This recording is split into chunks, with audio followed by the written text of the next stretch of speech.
नमस्कार. मी गण्या. हो गण्या. पुरं नाव गणेश स्थानक. चिपळूण मधून आलो. कोकणचा. काय समजली हो?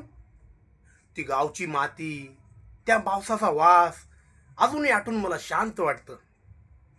पण शांत बसून पोट भरत नाही, म्हणून आलो मुंबईमध्ये. इथे आल्यावर कळलं की पावसाचा वास घ्यायला टाइमच नसतो. इथे फक्त वडापावचा वास आणि गरम चहा याच्यात लाईफ संपते. झाला. आता सखी सदन दादर मध्ये राहतो. हे घर नाही, मंदिर आहे, मंदिर. वय राघव कामत साहेबांचं मंदिर. साहेब. साहेब म्हणजे देव माणूस. आमचा मालक नाही, बाप आहे. आम्हाला एक घर दिलं साहेबांनी. चाल म्हणजे काय, एक टॉयलेट आणि 24 लोक. आता सकाळी लाईन लागली की तुम्हाला भक्ती कशी असेल ते कळल. एकदा माझा नंबर जातो म्हणून मी एक वाटी चहा जास्तच पितो. आणि ती ती तेजस्विनी वासारी पडली तिला. तिला काय माहीत दुःख. तिच्या डोळ्यात पाणी नाही, फक्त पैसा दिसतो, पैसा.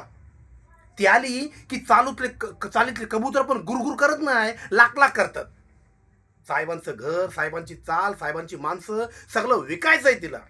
मला सांगा, आम्ही लोक कुठे जाऊ? तिच्या डोळ्यात आम्ही फक्त संख्या आहोत. आम्ही माणूस नाही, आम्ही भुकेलेले आहोत. वासारी पडली तिच्या